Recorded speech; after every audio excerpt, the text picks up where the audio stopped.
So I have a little bit before I had band rehearsal, and I thought I would switch out this pickguard. Why? Because why not? So the one I have on here now is it's a 3-ply that I painted black, so it looked like a 1-ply, because this is what I had on my David Gilmour Strat until I decided to change it.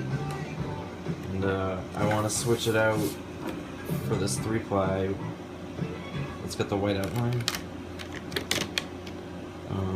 Because it looks a little better, I think. So that's what I'm going to do. So I already went ahead and removed the strings, and I got the knobs off and the selector switch knob cap. So now we need to first, So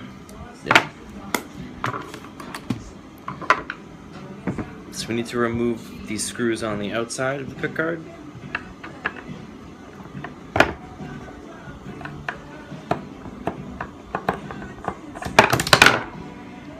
Don't drop it on my guitar. Yeah, this one's better.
Okay, so I got all the perimeter screws out, so now the whole pickguard assembly lifts off. This is the underneath of a pickguard of a Stratocaster. This is what it looks like. Fascinating. Now, what do we want to do now? So now we're going to have to loosen up these washers here that hold the volume pots and tone pots in.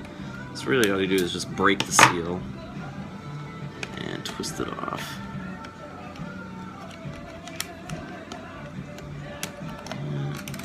And it just pops through like that.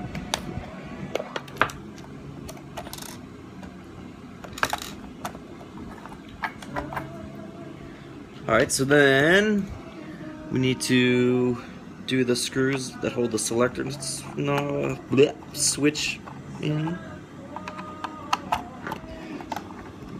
It's important to keep the screws separate, at least know what screws you're using, because they are different sizes.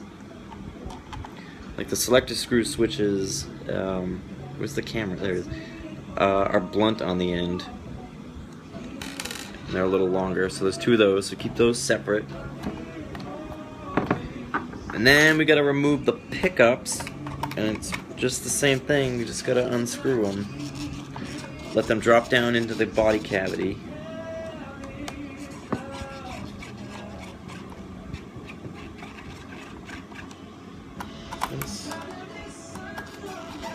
Like that. Then, so now the pickguard's free.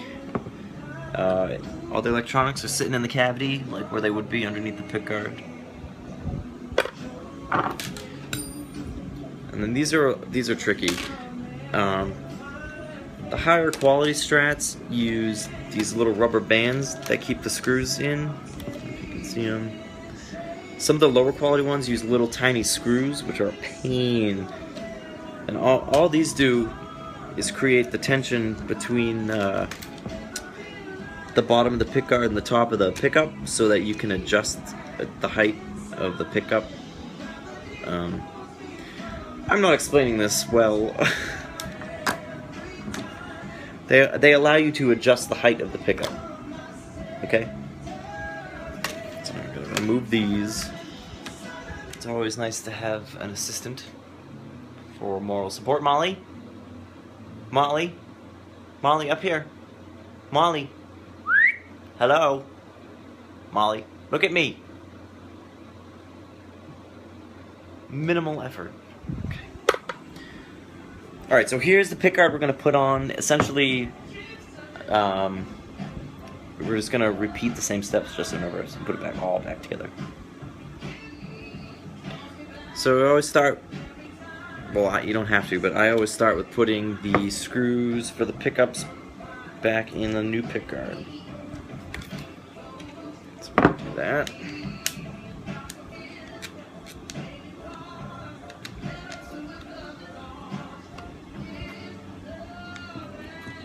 You just line the screws in the pickguard up with the screws at the end of the pickup.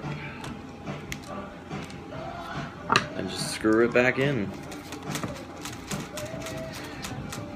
There's no science to this, you know?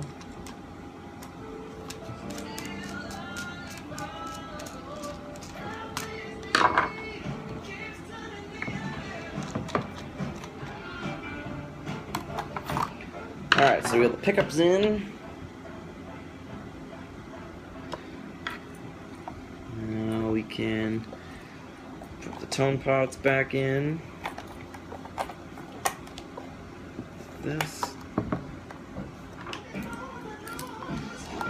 Lock them down.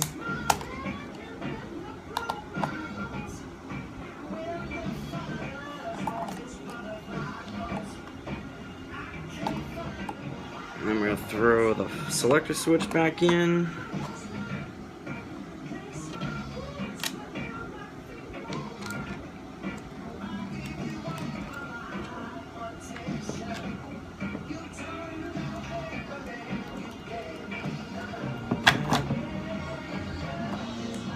Tighten it back down. And then we'll just put the perimeter screws back in all the way around.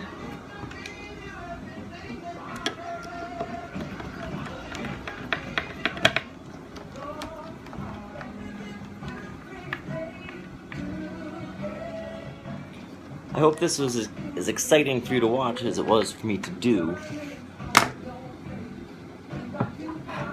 Then I'm going to throw our knobs back on. You always want to turn it, if you're looking like you're holding the guitar, you want to make sure that you turn the knob clockwise all the way, so that's up to 10. And then you just line up number 10 at the top, and that's how you get the right level for your knob. 2 tone knobs.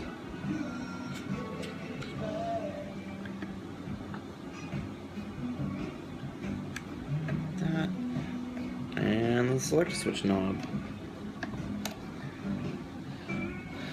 Ta-da! Done. Now I just gotta string it up, and it'll be done. For real. Done. So here it is. I put the 3-ply back on. Literally for no other reason than it's aesthetics. And because it's fun to mod your guitars. If you're gonna have a guitar, mod it. What's the point? Have fun. Change stuff around. Anyway, that's it for today. I gotta get ready for a band rehearsal, and I'll see you guys. What's that? Oh, see you guys tomorrow.